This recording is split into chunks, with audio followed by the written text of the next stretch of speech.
face one more time there for me. Oh, that's Oh. Yes. I would like to have him as a pet. Like him as a pet. Leah's Chihuahua looks like that. Not me. I want to have him as a Who's friend. Chihuahua? I thought he said Leah was like, that was I not. have a picture, trust me. All right, guys, so we're going to start with facial bones, which we have 4 main positions we're going to discuss. That is going to be our lateral, our Parietoacanthial or Waters method. By the way, make sure you know both the names. Modified Parietoacanthial, modified Waters, and then of course the Axial Caldwell method. You'll notice I put my lateral that says site of interest. One thing that's very important when it comes to laterals on facial bones in sciences, as we'll see later, is that you're always going to perform the lateral based upon the area of pain. So if they come in for a facial bone and say my left side of my face is hurting, you're going to do a left lateral. Say the right side's hurting, you're going to do a right lateral. Whereas with skull, you're just going to do left every time unless it's labeled differently. But for facial bones in sciences, that does change based on the side of interest or complaints. Make sure you write down, because I've used the word Waters a lot, but the actual position name is a Parietoacanthial. You'll see them use that word interchangeably in questions. You don't want that to throw you off. It needs to make you default to the word Waters every time you see that long word starting with P there, Parietoacanthial. That goes on for the modified as well.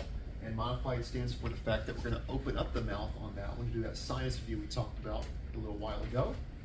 And of course, PA axial should look familiar. It's going to be almost the exact same as what we did for the skull. We're just centering in a different spot because we're not worried about the skull anymore. We're worried about the facial bone area. So very similar, just a little bit different centering on that one.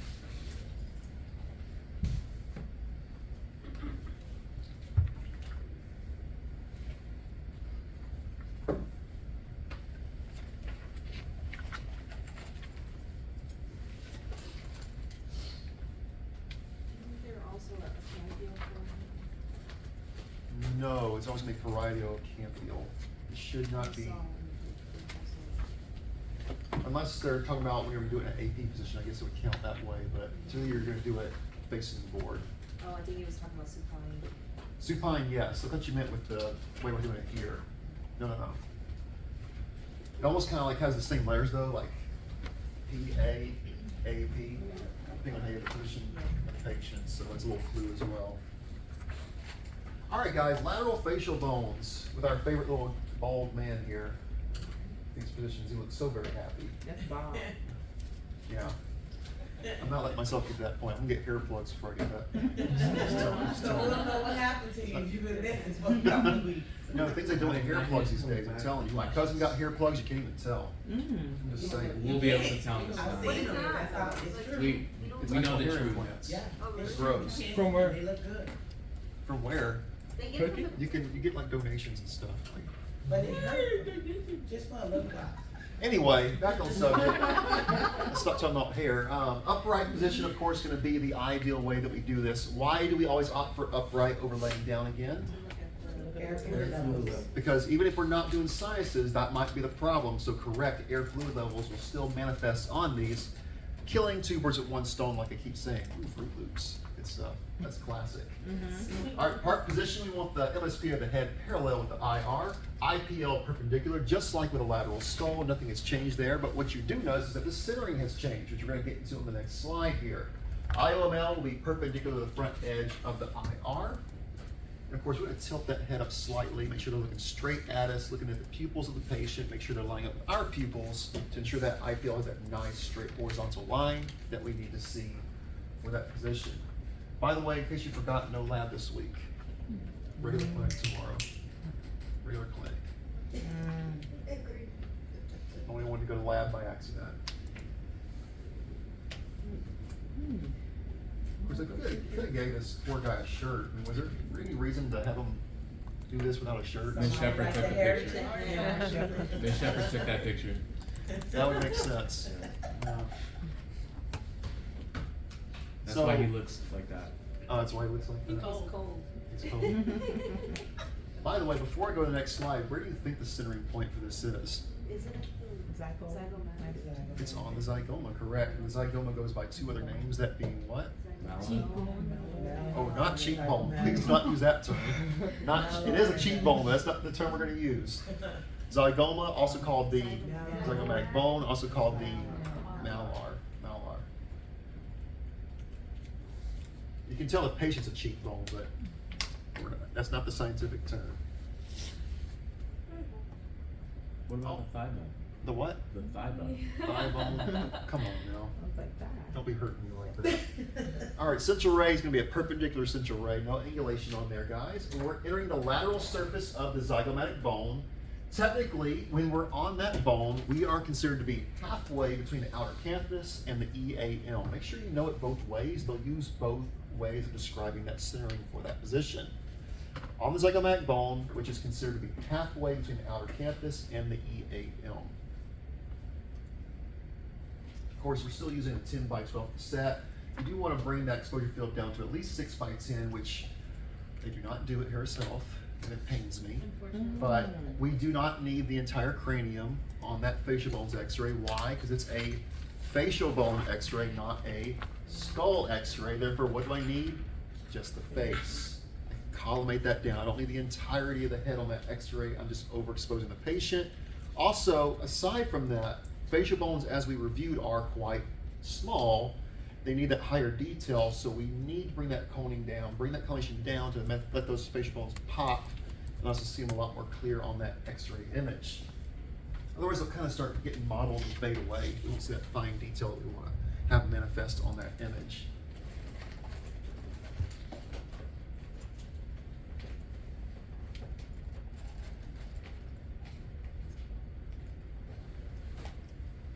So you can kind of see where that area of interest is here. We're looking at the top of the skull. We don't need all this. Really, this is the only area we're looking at. As the face is down, there's the nose, there's that face area. Really, if you want kind of like a more specific example, you just want it from the TMJs forward. TMJs forward. Because TMJs are part of the mandible, that's part of the facial bones. And then I always say nose, top of your nose to the chin. That's a good way you can measure it as well. Because the nasal bone is a facial bone, so the top of the nose or nasion down to the tip of the chin.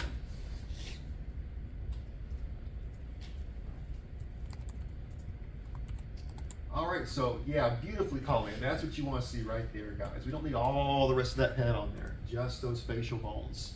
So, of course, what are we looking at? Well, it's a lateral, therefore we're looking at a lateral of the facial bones. We do want the right and left side superimposed because that tells us that the head is in a true lateral. If we do not see them both superimposed, that tells us that the head is tilted, which is our biggest enemy on most of these x-rays. Evidence of proper collimation and a side marker, of course. All facial bones in entirety with that zygomatic bone center, which it should be if you're sitting in the right spot.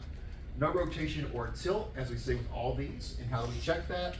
Perfectly superimposed mandibular rami, which is this area right here. We don't want to see two side by side. We want one, showing that it's superimposed. You might see it a little bit off right here, but this is not the ramus, this is the body. That's allowed. We want this area superimposed, which is the rami.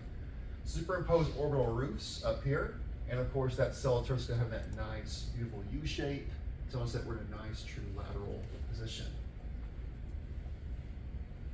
And they don't ever mention it, but if your EAMs are superimposed, it's a good indicator as well. If you see two EAMs side by side, that's saying the head is rotated. Rotated. I tried. They're not coming on. I don't know what's. Like I said, one thing works, the other doesn't. I've got a ticket in to have them come fix all this, so hopefully they'll jump on that.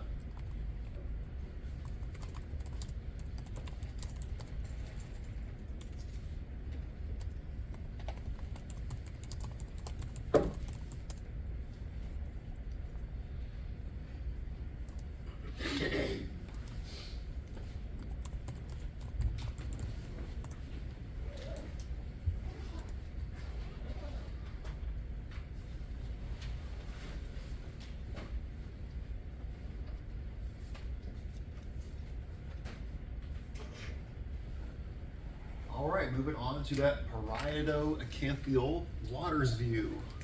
Now, why is it called Waters view? Well, nothing to do with water. That's the guy's last name. Waters is a last name. You haven't figured that out by now. Most of these are named after people. Still trying to get my name in the book one day. One of my special positions, but haven't had any luck yet. But same thing, guys. We want to preferably have them upright because we do clearly see those maxillary sinuses on this x-ray. of which a lot of times there are fluid levels present in those maxillary sinuses. So have them be upright. And as you guys have been practicing in the lab, we're going to extend the chin and rest the patient's chin on the IR. What? You heard me talking about it. TV. It's funny that the TV's on. Yeah, Well, the I think TV's on. Stop. Behave. Get my dad voice on. Behave. Oh, All right. All right. Camera? Gonna rest the head on that extended chin, guys. And when we do so, the OML will be at a 37-degree angle. That is a very important point, thus I put it in very bold red letters for you. Make sure you know that fact. The OML will be at a 37-degree angulation when we extend the chin and rest the head on that extended chin. Now, as far as what line's perpendicular, that's going to be the MML, mentomeatal line. Of course, MSP perpendicular. Bless you. And IR will exit the acanthion. Bless you. That's our centering point. I had to get my dad voice on quite a bit this weekend. That was scary. Triggered. My youngest two were fighting a lot this weekend. So. Did they break a window? No, they did not break a window, thank God. What are they fighting about? Everything. But He who's the pushed fighter? me, he bit me. They he bite each pinched other? me. They make up stuff. Oh. Who's the fighter though? Who's the one that's Lily. Benjamin's got the bad temper, but Lily's an instigator, so. I think I'm Billy. Does Ariel like She stare at comes them? in. She's like, Ariel's an instigator too. But she's like in full preteen mode. She just keeps rolling her eyes at him Oh. and going to her room, saying, "Leave me alone." You don't understand that.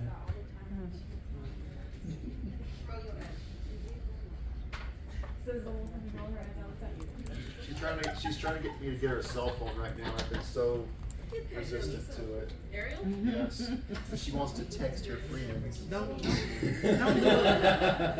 Don't do it like Mr. I'm like, Song. I'm like, Mr. Song ain't get his first. I'm like, your daddy's your only friend. I'm only a friend. You know, you can get that line restricted where they only have like 10 contacts. I know. That's lame. He said, No, I've already we're done gonna the get research. it. I have done my research. All right, guys. Central ray, of course, perpendicular, exiting that acanthion. Where's your acanthion at, ladies and gentlemen? Right below the nose, correct. IR should be at least 10 by 12, but you want to bring that field down to an 8 by 10. Another fact that people fail, especially around here, is they leave it open. We don't need that entire head, once again, just the facial bone area. So you want to bring that down to an 8 by 10. So make sure you're including just those facial bones and, of course, the sinuses as well.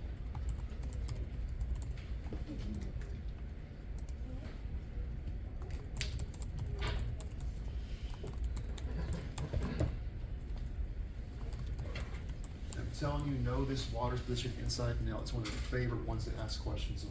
They love to ask questions on waters.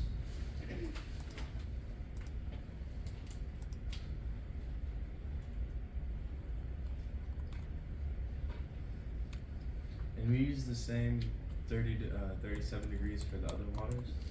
as Which well? one, the modified? Mhm. Yes. Yes, we do. We're just gonna open the mouth. It's the only thing we're gonna do differently.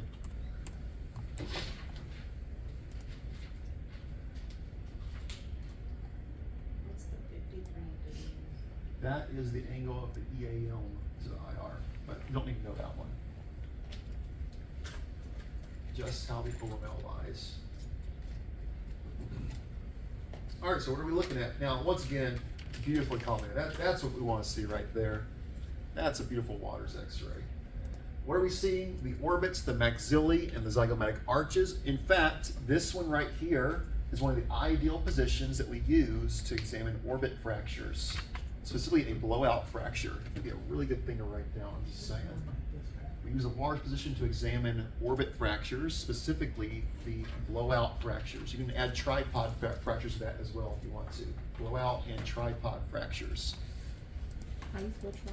Tripod, Tripod. Okay. Thank you. Now, what's our criteria? We want, of course, the entirety of the orbits and the facial bones, no rotation or tilt. How do we tell on the waters? We look at the lateral borders of the scores and orbits, skulls of the lateral borders of the skull and orbits to make sure they are even and not tilted. And of course, the MSP of the head aligned with long axis of the collimated field. Big one right here in bold. The question they love to always bring up because for whatever reason we always forget this, guys. One of the main indications that we have been positioned correctly for our waters is those petrous ridges are projected below the maxillary sinuses, which we see right here, guys. Tracing with my finger. That's the petrous ridges. There's the maxillary, the triangular shape that we look for. The petrous ridges must be below the maxillary sinuses, otherwise we have not positioned this correctly. And that can either be that we did not tilt the chin up enough, or we accidentally put an angle on our tube, which we should not for this position. It's perpendicular central ray. And when you do this right, you also get a really nice X-ray of the dens. Why? Because it's done the same way as the Fuchs method that y'all learned a little while ago. The exact same way as the Fuchs.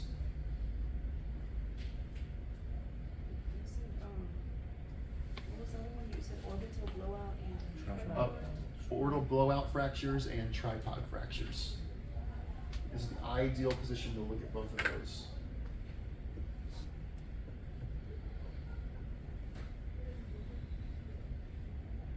You've mentioned blowouts now a couple times. Is that from a person unaliving himself, or?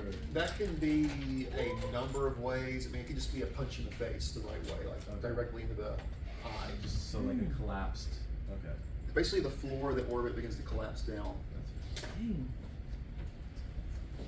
I was watching a old video of Mike Tyson, Uh-huh. and it was this rival guy, some street guy wanted to fight him, and it was outside of the ring, and he claimed, he did hit him. Mike Tyson hit him and fractured his orbit. Mm-hmm. And I was That's like, very common with boxers. Get those. I mean, as you can imagine, they get punched in the face all day. I mean, their whole face is like rearranged. Mm. So pretty much being Are a those boxer. ones that So. they have to slice open and like squeeze the blood out? like depression or something. You're talking about like when they get like a hematoma under the eyelid. Yeah. That's more up here. Like usually the lid will swell to But the point that even it if it's down closes, and down here it'll swell up.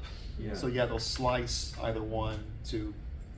I mean, you used to. I don't think they do that anymore. I used to like way back in the old days of boxing, would do that with a razor blade. Mm-hmm. I don't think they do that anymore though. I think they stop the fights if they get that bad now. I'm not mistaken. Okay, here's the modified Parietoacanthial or modified waters position. This one is also really great for our blowout fractures, just like the waters, but also, I want you to write this in your notes, this is an ideal way of visualizing the sphenoid sinus in a PA position. Ideal way of visualizing the sphenoid sinus in a PA position because you're going to look through the mouth. Actually, hang on, don't write that down. Make sure I'm not lying to you. I am lying to you. That's the wrong position. Erase what I just said. You said ideal for the sphenoid? This is not the He open said mouth. I'm this sorry, is- because we're not on sinuses yet. I apologize. It's called modified waters for the sinus too. I jumped way ahead. Uh-oh. This is just a regular modified waters for the facial bones, guys. We're not opening the mouth yet. This is just another way to get a better look at those blowout fractures. Oh, so just a better way to look Yes, a at better way to look at those blowout fractures. So this one is prone. This one would be more like. This is, well, they're both prone. They're both, well, I'm sorry, yeah, they're both PA, but this would be like if you had a patient that was like in a trauma position and they couldn't really extend their neck very far, so it's gonna be less extension on your neck. But it still allows us to see those tripod blowout fractures if needed. So how do we do this? Well, less extension of the patient's neck. That's gonna increase the angulation of that OML a little bit more, and we're gonna put that OML more perpendicular to the IR plane than we would with the regular waters. So really, it's just an accommodation for the patient's neck if they're having like a really bad neck injury and they can't bring that chin up enough. Yes. That still looks like they're bringing up their neck a lot. Like, Yeah, I'm confused with it. I mean, it still is just slightly modified to give them a little more comfort. Although I argue if that's more comfortable than sitting up and- personally. Yeah, like why not have them supine if they're in a trauma position? I think what this would be more ideal for is like if they're on a board and they're prone and they can't be moved. Okay. Otherwise, I think you're just always gonna. I mean, you can even do like if they're supine, you can like angle into their head and kind of simulate a waters. Yeah, that's what they've got in our little book. It's Mhm. called the reverse waters. I mean, personally, I would never do this unless they were just like stuck that way. Okay. But it does exist as a modified position. Do you, I was, Huh? I said something about movie. I was so glad when, Steve did the girl. Oh. I was yeah. just sick of him holding the ring. He was Yes, on my nerves. spoiler alert for other fells, yeah. He can't do it. I was just glad. and then do you actually have like patients who come in from, or? I mean, yeah, we've got patients come in lateral, we've got patients come in every number of ways, depends on the degree of their injury and what happens. But there's always a position for everything. So this is a trauma view? This would be more suited for trauma views, yes. Because honestly, I don't see why you would do this unless they just have like a really stiff neck and can't move their neck, I mean. Which does happen. Or hardware. Hardware, that'd be another reason, good point, good point. Now, it does say you can do it prone or seated upright. I still think ideally, the only reason you would do this if they're just laying on their belly in a prone position, they're more in a trauma position, but what else are you gonna do? Neck is at a lesser degree of extension, so the OML will form a 55-degree angle instead of that 37-degree angle. So OML will be at a 55-degree angle as opposed to the 37 with a regular waters. Situated in the same exact spot, exiting the acanthion. Honestly, everything's the same, we're just putting the chin up less. It's less of an extension of the neck. And as you'll see on the picture in a second, I think it's less than an ideal looking x-ray. It's not very pretty, in my opinion.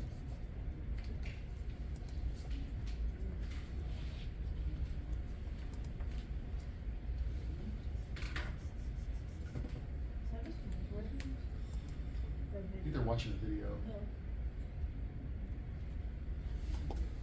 That's not his voice.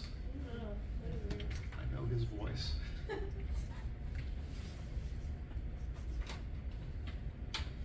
One thing I've noticed though, they definitely got better soundproofing in that room than this one, because I can always hear Mr. Fung lecturing here from my office.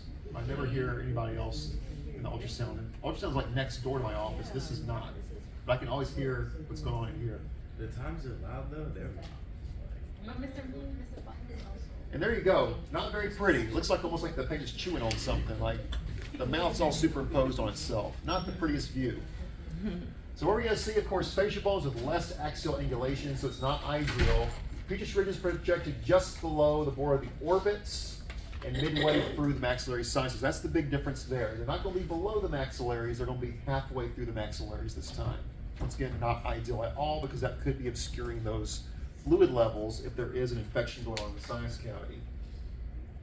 Orbital floor seen perpendicular to the IR, and that can help us with that inferior displacement of the orbital floor if there is a really bad blowout fracture and if there's opacified maxillary sinuses. So all in all, once again, not ideal by any way. It's just an accommodation technique if the patient can't extend that neck enough. Still what would be considered diagnostic for the radiologist to make a read. And I find that debatable personally, but it does exist. So this is the modified waters for facial bones. Yes? On this modified waters, this is modified, they're going to be halfway through the maxillaries. But for an ideal waters, like the regular, they're going to be below.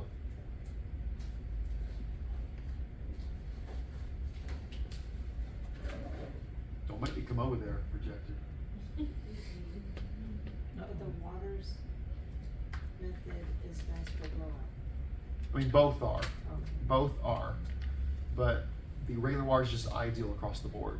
Better.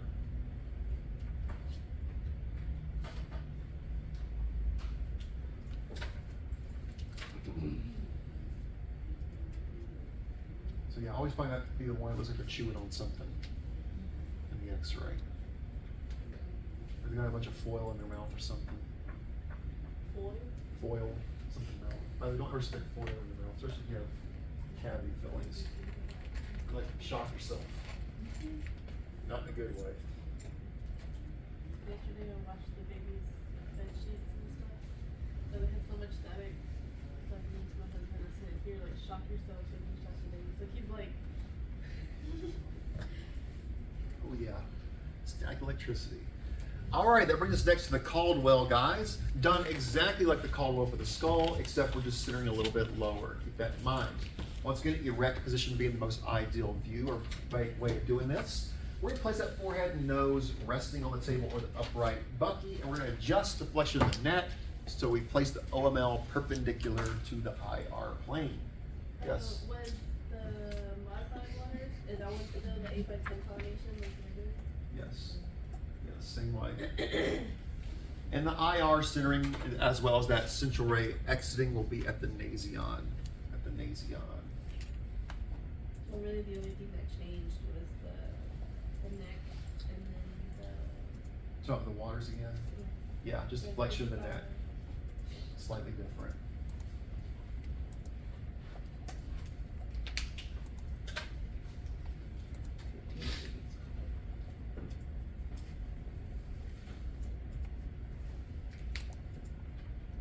Now, as you can see by the picture, we're going to be using what kind of angle on this? 15. 15 degrees, call it at. 15 degrees, call it at. Caudad. Or caudal, you say both. No, I can't say them. Caudad sounds like crawdad, you know. Huh? Oh, yeah, where the crawdad sing. Isn't that, I've heard that one. I haven't seen it yet. Yes. When it says center to the midline of the grid, it means the same as the center to the midline of the IR. Yeah, because the grid and the IR are in the same plane, yes. Now, central ray, guys, like I said, angled 15 degrees caudad, exiting the nasion. If you're focused on orbital rims, which is rare, I've never seen them request this, but if they request orbital rims with a better visualization, you're going to use a exaggerated Caldwell, that's going to be a 30 degree caudad angle. But I've never ever seen this ordered. But should they ever ask for that, you have an option to do so. Extend the angulation is going to stretch out the rims a little bit further, giving a better analysis of the overall orbital rims. 8x10, once again, small area of interest. Don't need the whole skull, just the face. Like I said, mostly done exactly like the skull, Caldwell. Not much difference there. Pretty much. Tighter collimation. So we have to know the orbital rims. I would write it down, yeah. I mean, like I said, it's very obscure, but, you know, it might be a good bonus question.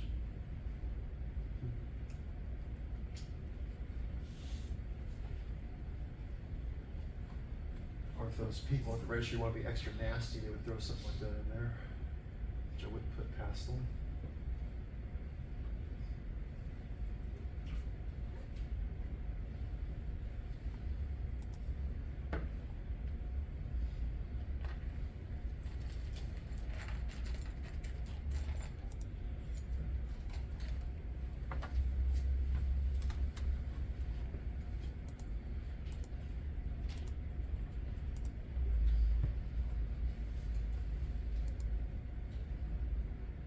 Alright, so evaluation criteria, or structures shown rather. There's a lot of structures we see on this X-ray, a lot to make note of. Of course, orbital rims, very clearly demonstrated.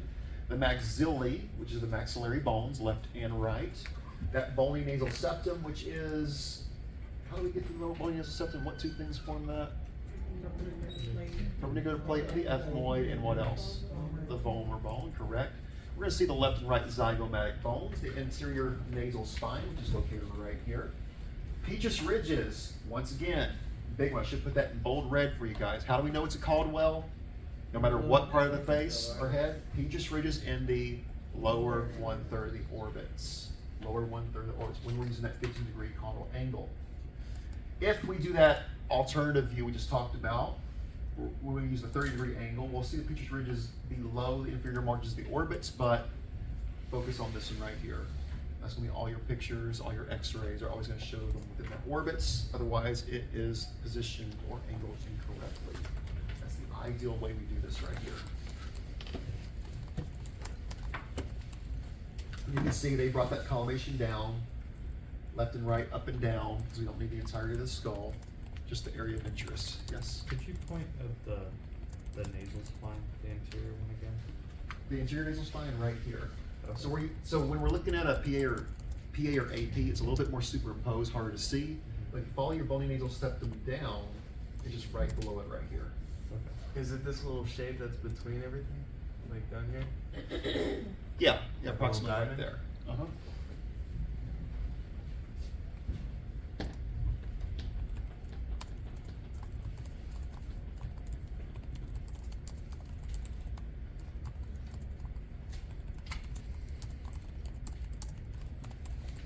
Good to move on. All right, so evaluation criteria, of course, proper collimation inside marker. Once again, we do not leave it open. We do not leave it open. We do not leave it open. And I keep saying that because when we get to our registry, they may ask you about collimation on a lot of these positions. What I want y'all not to do is when you see bad habits in clinic, do not base your answers on, well, I saw this in clinic, so it must be the right answer. You should all know by now there are some very bad habits out there. When we're talking about optimization and per curriculum, you've got to stay on these points. Of course, proper collimation and markers being two of those points. The entirety of the orbits and facial bones, no rotation or tilt. Once again, we check that by looking at the lateral borders of the skull to the lateral borders of the orbits to make sure they're all equal in the same plane. One's not higher than the other. We also want symmetric petrous ridges in those lower 1/3. That also tells us if the head is lacking rotation or tilt, is that nice true PA that we want to see.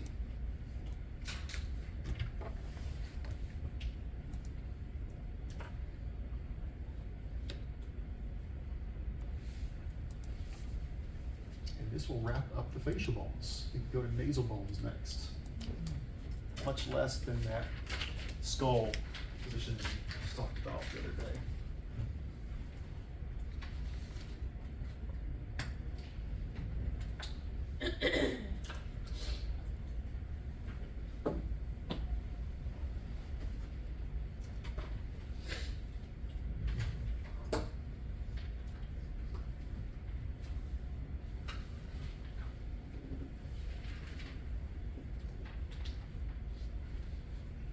Those of you that know the story and watched the movie, were you shocked whenever he didn't do it? That he failed? Not really. Not really? No, He was he already whined the succumbing to entire it. time. At the end, he just whined. Just and whined. I was over him. I was glad Sneak would bit his finger off. Yep. He's already losing his eyebrows, and his fingers are starting to like. Look real grungy. Well, he Yeah, is look like, at his fingers. They're he is next to a lava pit. I mean, No, when he put the ring on, I was like, really? all right, well, there's Charles' favorite scene. He gets his finger bit. Yes, Okay. that's my favorite. All right, we're going to talk about the nasal bones now, guys. And wow, I love it when they only have one position. Isn't that beautiful? One position, just a lateral. There actually used to be two more to that. They've removed them, thank God. There used to be two other positions for nasal bones. Now they just include it with the regular facial bones most of the time. So, go ahead and add to your notes. It says lateral, but for nasal bones, we're always going to do both laterals, left and right. It's a 2-view x-ray, left and right lateral.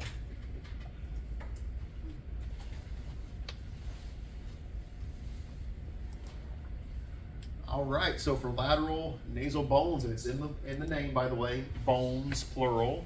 We want to see both sides. Upright, once again, being ideal. So we're going to put the MSP parallel with the tabletop or the bucky. The IPL will still be perpendicular, just like these other laterals we've done. And we're going to flex the neck to make sure the IOML is parallel with the transverse axis of that IR. Now, what do you think one of the key aspects of this is going to be? The nose. Well, yes, but one of the key aspects to seeing the nose is going to be what? Centering. Not only centering, but super tight collimation. Because are the nasal bones big? They're very tiny. They're easy to lose. And if you've seen a lot of these lateral X-rays, it kind of fade away. You can't really see the detail. So it's ideal that we get that super tight collimation on these to let those nasal bones pop. We're not leaving it open. Which they do on nasal bones around here. We don't leave it open. What did you say around here?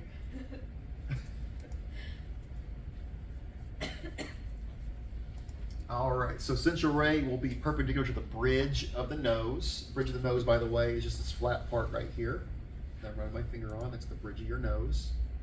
Not an exact spot. You kind of have that whole area to maneuver upon. Bridge of the nose. Enters 1 inch distal of the nasion. Once again, that does vary. Some people have longer noses than others, some have bigger noses than others. As long as you're kind of on the central portion of the nose, that's the main thing. Now, you're going to use a 10 by 12 cassette crosswise. You can omit this because we don't do this anymore. I'm surprised they have this in the latest edition. Yeah, 2023. We don't do 2 exposures on 1 IR anymore. That's obsolete. You can't do that anymore.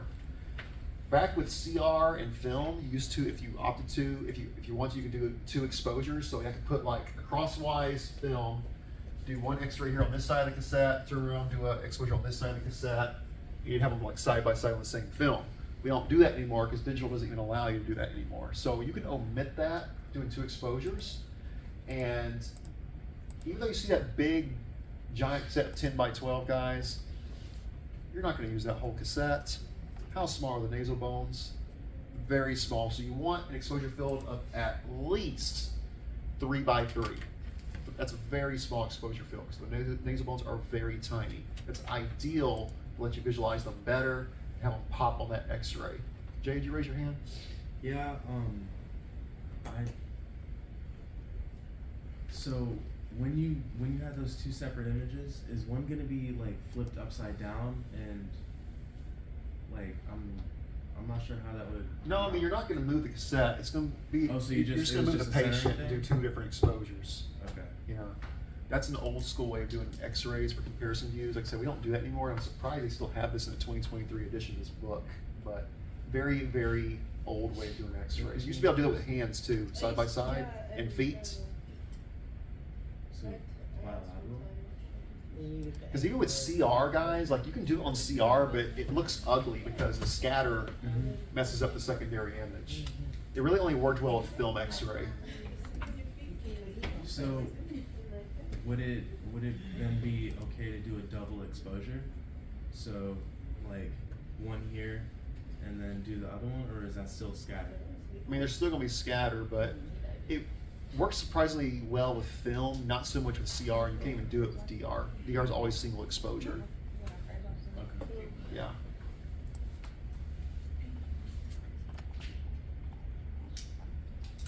All right, so what do we want to see? Of course, well, if we're doing nasal bones, we sure want to see the nasal bone, at least I hope so. And the soft tissues of the nose. Both sides for comparison, but with digital, guys, you're going to do 2 different exposures. You're going to do 1 left, 1 right, and they'll be able to put those side by side on the screen, still do the comparison view. We want to see the nasal bones, the anterior nasal spine, and the frontonasal suture, which is where the nasal bone connects to the frontal bone right here. No rotation, you do want them superimposed. And we do still want to see the tissue of the nose as well. Sometimes the issue will just be the cartilage of the nose is damaged, for example, which happens to a lot of people. Not necessarily the nasal bone being broke. Because as you can see, the majority of the nose is cartilage, not bone. That nasal bone is very small, very, very small. Yes? Why'd they put the marker there instead of over by the eye? It's just personal choice. I mean, I would put it up there too. Upside Personally. down, I would too. put it up here personally. That's trashy, isn't it? It's upside down. That's sloppy. Yeah. I would put it up here personally, but yeah. Even the left is upside down. And funny enough, even though they're talking about this double exposure thing, these are 2 different images. I think they're side by side in your book, if I'm not mistaken. They're not on a single film. They're separate exposures. So they kind of contradicted themselves in the book there. I'm sorry. Do they do this anymore, or do they just go to CT coordinated? Oh, they still do these. Yeah, They're using I the would clinics a make lot. This is an easy comp to get, by the way. Yeah. All you gotta do is just 2 laterals, very easy to get. Now, as a little side note, I mean, you can add this to your notes if you're curious. This is not curriculum, this is just from personal experience. Most of the time when you do a nasal bone series, at least where I used to work, you're gonna have both laterals with a waters view included. We'll go ahead and look at the bony nasal septum too on the waters and have you collimate down to just the nose. So that's just where some of those protocols can differ depending on what facility you work at. Sometimes they make up their own little protocols of how they want it to be because one doctor likes a particular view and they add it in there. And that's how it was where I worked. They had that little collimated waters in there with the 2 laterals. Because man, kids bust their noses a lot. What I always say about the toddlers, they run with their head forward. And of course, when they hit the wall, boom, right on the nasal bone. I have to know about the frontonasal suture. Hmm? Frontonasal suture. What about it? You have to know it. Just know that you have to have it on the criteria. It's not usually something you're gonna label, because you really can't see it superimposed, but it's about that location. That's just where the nasal bone connects to the frontal bone, as the name, frontonasal. So that's not the same place as the nasal? It's about the same spot, give or take. Is there a fracture in those images, or? Because I think there's a gap between the nasal bone and the frontal. No, that's normal. When there's a fracture in the nasal bone, it's very clear. 'Cause it's so small, you'll see a very clear line like going through it, or crack. Okay, now onward to the mandible. Probably gonna be the most complex positions we talk about, just to give you a heads up, because of those axial lateral obliques you guys are doing in lab. But this is the last complexity before we finish up with the sinuses and the TMJs, and we start wrapping up this chapter. Thus, the Tower of Sauron comes crashing down because we're almost done. There's light at the end of the tunnel.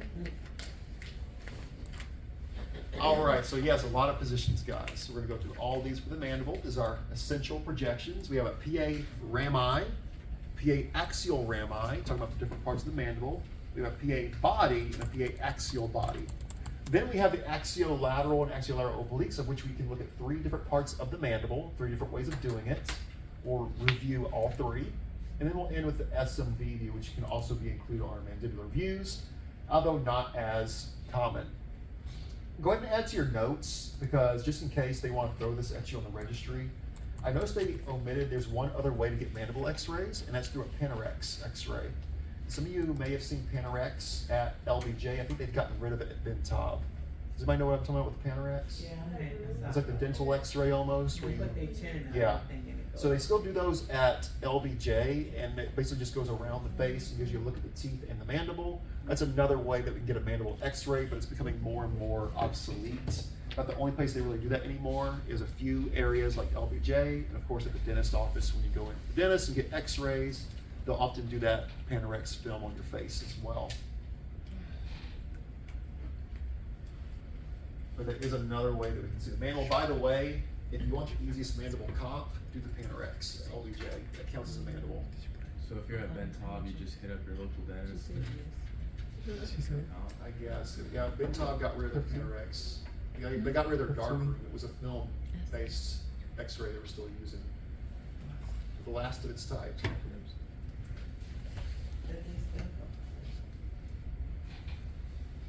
And at the one at LJ, is it? I think it's CR, if I'm not mistaken. It is. I did it with yeah. But Just very put your easy chin in comp. there. If you see a Panorex coming at Bentob, easy comp to grab for your head work. is it done on like a different equipment? Yeah. It is different equipment, yes. You could put a marker on it, or? You put markers on it. All right, so our first one is going to be the PA mandibular rami, PA without an angle. We're going to do an angled one next. This is the regular PA for the rami. Where's the rami, by the way? It's the vertical portion of your jaw, correct, or your mandible. Prone or seated upright. Once again, upright being the ideal way. We're going to place the patient's forehead and nose just like we've already been doing, and the OML will be perpendicular to the IR plane as well. So very similar to our Caldwells we've been talking about.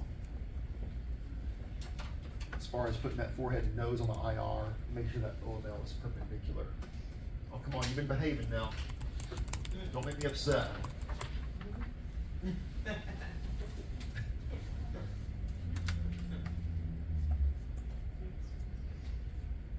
So we just threaten our. That's what happens when you rely on the artificial intelligence to run things, right? Oh, you taught them this? What about? Did y'all see that story about the AI system saying how it wanted to like exterminate the human race? Oh my god. True story. Look it up. It's kind of creepy. Like, yeah, we're getting closer and closer to Terminator being real. I'm gonna take out his battery. Like Terminator, The Matrix. All these movies warned us about using AI, yet we're doing it. Was it programmed to say that, or did it have a mind of its own? Is the question. It had an artificial mind. Hmm. It determined that humans are a plague on the earth and they should be just exterminated, essentially, long story short.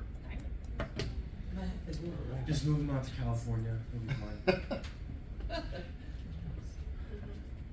Okay, central ray, perpendicular to exit the acanthion. So we're centering much lower. Think about the area of interest. The jaw is much lower on the face. We're not going to be at the nasion anymore. We're going to be at the acanthion to include just the jawline or the mandible from the TMJs to the tip of the chin. 8x10 exposure field, once again, smaller area. We don't need the whole face on there. TMJs to the chin is what we're looking for. TMJs to the chin. Basically, exiting at the acanthion puts us between both of those halfway. It is a really old picture. I need to update some of these pictures. I'm telling you, I'm not kidding. These are the same pictures I looked at when I was a student back in 2006, 2007. Is that a glass Bucky? Yeah, it's a really old school. That's a film system that you're looking Film at system? there. Yeah, that's old school, super old school. Oh, is that the patient thing? The block that you're talking about? The blocker. Yeah. Well, I didn't like you talking about it. honestly. You know what, this right here? Do they have that in museums? No, that's just part of the Bucky. The blocker's on the cassette itself. Okay. At the museum.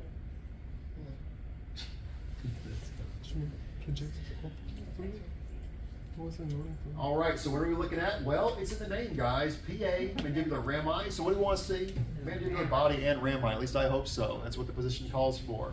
Mainly the rami, that horizontal portion. Central part of the body is not as well shown because it's going to be superimposed, but we're going to do an actual specialized view to show the body here in a little bit. Now, these are a little different from what you're doing in lab, guys. You're kind of doing a more general version of the mandible, covering both body and rami, but keep in mind, for the curriculum, we technically do separate views of rami versus body, even though you're doing them kind of both together in lab. Don't let that confuse you. Y'all are doing separate? Okay, I just want to make sure, because we used to combine them. Okay, good. That makes me feel better. Forget what I said then. Now, if there are lateral displacements of fragments, this is going to be ideal for showing that lateral displacement of the mandible. By the way, mandibular fractures, very bad to the bone. If you've ever seen someone have to get correction for mandibular fractures, often they have to wire the jaw shut. Very uncomfortable, very painful, and you're on a liquid diet for a long time because you can't even open your mouth. You get a lot of these kids come in with the wires all in their mouth from having a mandibular fracture. It's a mess. It is a mess. How often did you see that at TCH? Quite often. From like school fights or? Fights, falls, trampolines, monkey bars, wrecks. There's a million different ways. I keep waiting for my son to fracture his arm, but he's a tough dude. Damn, you praying? No, I keep waiting because he loves to climb. Like, God bless this kid. He's got all the athletic ability that I never had. Like, this dude's like, not only got brains, but athleticism. Cool combo, but he loves to climb. So, we have like this whole obstacle course in our backyard. We put these, you have the rock wall things that you can set up? We did it on our tree. So he's been climbing up and down the tree like a squirrel. Dude's got such balance and upper body strength. I'm just like amazed watching him do it. But he fell out of the tree yesterday. But he was fine. He's like, he's like, I'm all right. Do y'all have a bouldering mat for him or? A what? Like a mat for him? A mat? Yeah. Like So that like bouldering mats. We just got grass. Yeah. Okay. Okay. Our grass is pretty soft, so. Friends with. Yes. He's pretty. Man, he is something else. He's got all the athletic ability I never had. I always wish I had.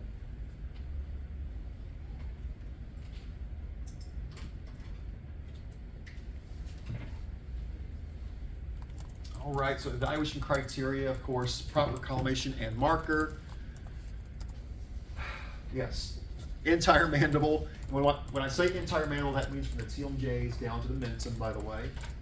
Or, if you want to be more specific, the condyloid processes down to the mentum. No rotation or tilt. We check that by looking at the symmetric rami and body of that mandible. You know what? I think it's just time for a break. I don't like you. MSP, they had a line with a long axis of the field, and that's what you want a nice mandible to look like, guys. Nice collimation, centered at the right area, nice and symmetric. What's nice about the mandibles, you don't have to worry about petrous ridges. I keep harping on petrous ridges, but we don't worry about those on this one. We're just concerned with the mandible. So you said everything under? Basically, the condyloid process down to the mentum. So that's the entirety of the mandible. Think of all your mandibular anatomy. It is break time. It is 9 o'clock. But take a quick break, guys. Come back at 9.